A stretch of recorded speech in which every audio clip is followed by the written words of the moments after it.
Estamos con Ignacio Aguadel. Él es catedrático de la Universidad de Huelva, España, y es director del grupo Comunicar.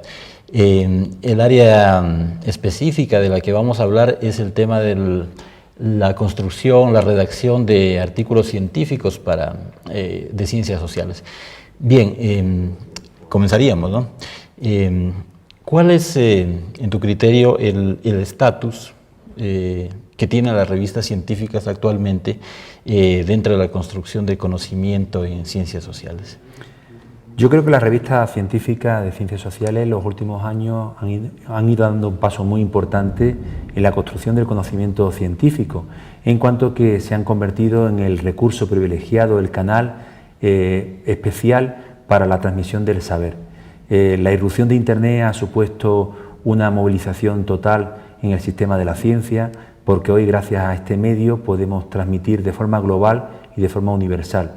Y el artículo científico es una unidad de significación, de transmisión de la ciencia, muy versátil, muy ágil, muy instantáneo, muy simultáneo, y que por tanto puede llegar a muchos espacios que antes eran impensables con el libro tradicional.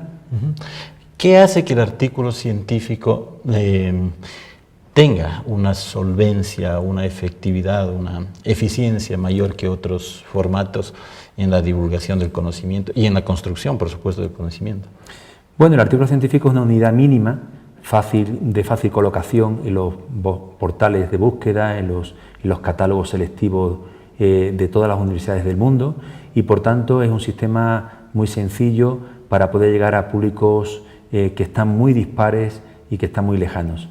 Y por tanto yo creo que el artículo es una unidad fácil de escribir, corto en espacio, pero que permite una movilidad y unas posibilidades tremendas para que la ciencia realmente sea global, que es justamente una de las grandes aspiraciones que tenemos en ciencias sociales. Ahora, ¿son los formatos los que están imponiendo o están canalizando la investigación científica, o la investigación científica en qué medida mantiene parámetros clásicos, ¿no es cierto?, ontológicos, epistemológicos? ¿Cómo dialogan esos presupuestos clásicos de la investigación científica, los valores axiológicos, ¿no es cierto?, con los formatos modernos? Bueno, yo lo decía un experto mediático de hace muchos años, que a veces el canal se convierte en el mensaje. Yo creo que Internet está transformando muchos hábitos de nuestra vida, de nuestro tiempo de ocio, nuestro campo profesional, y sin duda también la forma de difundir la ciencia en el ámbito de la comunicación. Yo creo que hay un sistema que se retroalimenta, de manera que efectivamente el canal científico, a través de los artículos, ha impuesto una forma de transmisión de la ciencia, de la difusión del saber, que nos marca y que hace que tengamos que ir repensando los modelos clásicos, los cauces tradicionales de la difusión de nuestros conocimientos. ¿Quién propone o quién marca la pauta para la producción de investigación científica actualmente? ¿Es la academia, la universidad, o son las corporaciones estatales, los organismos internacionales? ¿Quién está dando la pauta para la investigación científica? La verdad es que es un tema complejo. Yo creo que es múltiple, ¿no? Por un lado, los propios ministerios marcan políticas que obligan a los profesores, a los investigadores, a publicar en revistas científicas internacionales. También los organismos internacionales cada vez más asumen la necesidad de que la ciencia se haga global, y yo creo que también los investigadores, especialmente las nuevas generaciones de investigadores, empiezan a asumir que la ciencia no puede ser algo local, que la ciencia tiene que ser universal, porque los problemas son muy compartidos en cualquier parte del mundo, y que hoy día el idioma y el espacio y el tiempo ya son cada vez menos fronteras. Hoy día, gracias a Internet, fronteras de espacio y tiempo que antes existían se rompen, o al menos se diluyen. Igualmente los idiomas, cada vez más tenemos lenguas francas, Nosotros reivindicamos que el español tiene que ser también una lengua franca, no solamente de cultura, que lo es y que nadie discute, sino también de ciencia. Y por eso en ciencias sociales defendemos la lengua castellana, la lengua española, como una lengua privilegiada, como un cauce fundamental para la transmisión de la ciencia. Y en este contexto, la revista científica, al parecer, es el cauce más propicio, más adecuado para la divulgación del conocimiento científico. ¿Cómo generar relaciones colaborativas entre diversas comunidades científicas, entre América y Europa, a través de estas revistas científicas? ¿Cuál es la modalidad de trabajo que se debe adoptar? Bueno, yo soy un especial convencido de que la cooperación y el trabajo en equipo es una estrategia fundamental para el éxito, especialmente para la comunidad latinoamericana, para la comunidad latina en general, porque hoy por hoy estamos a un paso de retraso con respecto a la comunidad anglosajona, que ha asumido esto de una forma mucho más enfática y que lo tienen más desarrollado. Yo creo mucho en las redes, en los espacios compartidos, en la cooperación, en los trabajos conjuntos, y creo que el ámbito latinoamericano es un ámbito de especial importancia, con una comunidad extensiva, amplísima, que nos exige a aquellas personas que estamos trabajando en publicaciones científicas, en divulgación de la ciencia, en hacer esfuerzos ímprobos para colaborar, cooperar, establecer equipos, de forma que seamos capaces de avanzar y poner la ciencia en ámbito español en una posición privilegiada que hoy, por desgracia, todavía no tenemos. Precisamente sobre ese tema del lenguaje, ¿no? ¿Cómo hacer que la producción científica en lengua española, en lengua castellana, adquiera otro nivel, otro estatus, se nivele, digamos, por decirlo de alguna manera? No creo que se logre una equidad total, pero sí que tenga otro peso dentro del global, en comparación con la producción en inglés, en francés. Yo creo que básicamente depende de nosotros, de los editores, de los investigadores, de la comunidad científica en general, de los administradores políticos, de que asumamos un papel más preponderante en el mundo. Y para eso la primera acción que debemos hacer es superar lo local. Vivimos en un universo global y todavía de alguna forma nos movemos una mentalidad muy local. En ciudades, en países, tenemos fronteras físicas que tenemos que romper. La comunidad latinoamericana es una comunidad que comparte un mismo pensamiento, que tiene valor ese acervo común que compartimos, y generar redes de colaboración, de cooperación entre revistas, entre instituciones, entre grupos de investigación, de forma que la ciencia en el ámbito latino, que no es una ciencia específica porque la ciencia es universal, no lo olvidemos, pero sí es verdad que la transmisión en un idioma tan potente y tan importante como es el español tiene que tomar un mayor protagonismo a nivel mundial. Y de alguna forma hay que decirlo que depende exclusivamente de nosotros. Tú habías hecho un señalamiento y una diferenciación entre una lengua cultural y una lengua científica. A mí no deja de causarme una cierta inquietud esas diferencias, que no dejan de tener tampoco una base histórica, digamos, pero ¿cómo definimos esto, lengua cultural y lengua científica?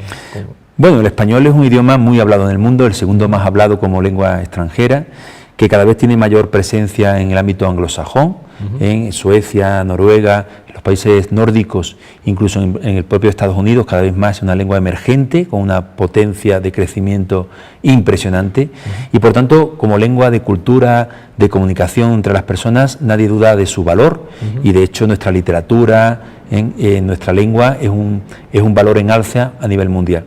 Ahora bien, podemos caer en la tentación, ¿verdad?, con el mundo más exacto, las matemáticas, la química, la física, que prácticamente publican ya todos sus trabajos, todos sus papers, como ellos dicen, en inglés. Yo creo que las ciencias sociales, que todavía no ha dado ese paso, debe replantearse esta cuestión, porque en nuestros ámbitos el español tiene muchos matices, muchas precisiones que no se pueden transmitir fácilmente a otro idioma.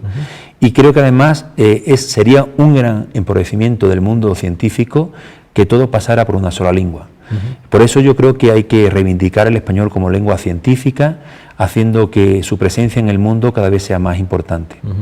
Ahora, en el plano ideológico siempre ha habido esta propuesta, es decir, en el plano ideológico siempre se ha cuestionado lo que para algunos era colonialismo cultural, de que la mayoría del conocimiento viene del norte y nosotros... eso en el plano ideológico, pero en el plano pragmático, ¿cómo manejamos esto? En la práctica, ¿cómo nos posicionamos como lengua científica? Bueno, yo justamente creo que el papel está ahí, precisamente, en ser capaces de descubrir esos valores que tiene el español como lengua de ciencia y trabajar de forma cooperativa los diferentes países. Yo creo que el mundo anglosajón tiene esto mucho más asumido y el papel de centralidad, de coordinación, está mucho más definido. En nuestro caso funcionamos mucho por países, creemos que nuestros países son diferenciales cuando realmente hay muchos elementos compartidos. Creo que hay que fomentar que los investigadores trabajen más en red. Hoy día que las tecnologías nos permiten esas grandes posibilidades, de manera que investigadores españoles trabajen con ecuatorianos, con colombianos, con argentinos, con chilenos. Tenemos una comunidad vastísima y creo que hay que generar esa búsqueda de tópicos compartidos, de manera que nuestra presencia en el mundo sea mucho más impactante y de alguna forma recuperemos ese papel que tenemos en sí y que a veces, por desgracia, no somos capaces de vender. Un poco para ir cerrando, una herencia de las ciencias positivas o positivistas, ¿no es cierto?, nos dice que lo científico está dado por su valor en la prueba, etcétera. En ciencias sociales esto es relativo, ¿no es cierto? En tu criterio, ¿cuál es la base o cuál es el factor que hace que un artículo sea científico en ciencias sociales? Bueno, yo no soy muy positivista, creo que la ciencia es variada, es compleja y por tanto ninguna metodología de por sí puede describir la realidad de una forma precisa. Cada realidad necesita unos parámetros diferenciados y justamente el papel del investigador es encontrar las claves que interpreten una realidad de forma juiciosa, de forma crítica, de forma sistemática, de forma organizada. La ciencia en suma es sistema, es orden y ese orden no tiene que pasar por una metodología precisa, necesita diferentes recursos, diferentes estrategias. No olvidemos que nosotros trabajamos con un material que de por sí ya es complejo e insondable, que son las personas. Las ciencias sociales no trabajamos con objetos ni experimentamos en laboratorio. Nuestro contexto es un contexto social, un contexto humano, donde la complejidad, los matices, las precisiones hacen muy difícil llegar a conclusiones exactas. Por eso yo creo que fundamentalmente el investigador social tiene una responsabilidad social muy importante porque su trabajo, su objeto son los seres humanos y en ese sentido debe intentar buscar la máxima precisión, con honestidad, con coherencia y con rigor, y especialmente con ética, que es quizá la clave que nos define a los investigadores sociales. Precisamente en esto del rigor, ¿no es cierto? En ciencias sociales hablamos o tenemos la tendencia a trabajar métodos cualitativos, ¿verdad? Puede haber una línea muy fácil de rebasar entre lo cualitativo y lo falto de rigor. ¿Dónde encontramos el rigor en los métodos cualitativos? Bueno, los métodos cualitativos son rigurosos, ¿eh? Lo que pasa que visto desde personas paramétricas pueden ser que les parezcan que no. Yo creo que la ciencia, como decía antes, es sistema y da igual que el sistema, en la metodología sea cuantitativa o cualitativa.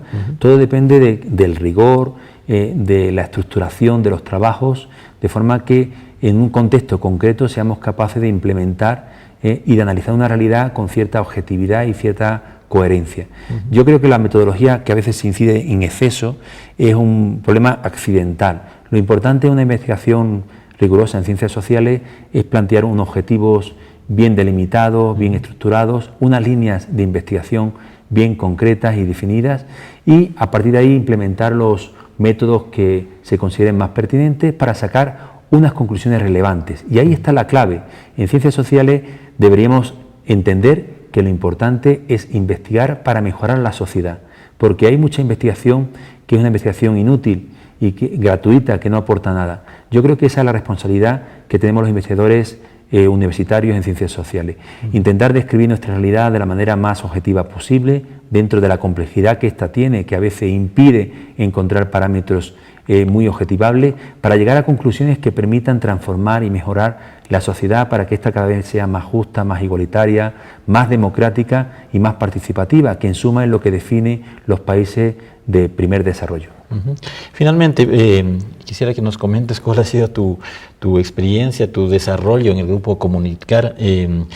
Entendemos que el grupo ha logrado ser el centro o la instancia que aglutina a una comunidad de investigadores, de docentes. Cuéntanos sobre ese formar una comunidad científica. Bueno, yo creo que esa es, como decíamos antes, la clave del progreso. Hoy día es difícil trabajar en soledad y trabajar en equipos, en grupos que compartan unos mismos objetivos es sin duda una de las estrategias fundamentales para perseverar en el tiempo y para implantar una impronta que defina las sociedades, ¿no?, y los grupos de investigación.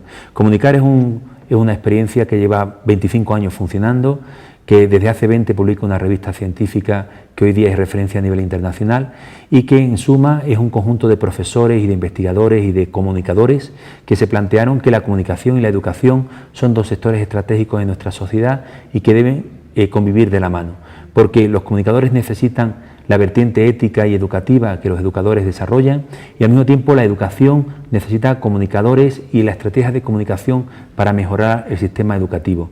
Yo creo que el desarrollo de los pueblos se define de alguna forma en la capacidad de aliar estos dos grandes sectores estratégicos que definen, como decía antes, el progreso de los pueblos, la madurez democrática que no pasa solamente por la elección en las urnas, sino en la capacidad de responsabilidad, de sentido cívico de los ciudadanos de ese país. Muy bien, bueno, con eso cerramos. Nuevamente bienvenido a Quito, Ignacio, y estaremos pendientes de todos los avances que se logre hacer en este campo.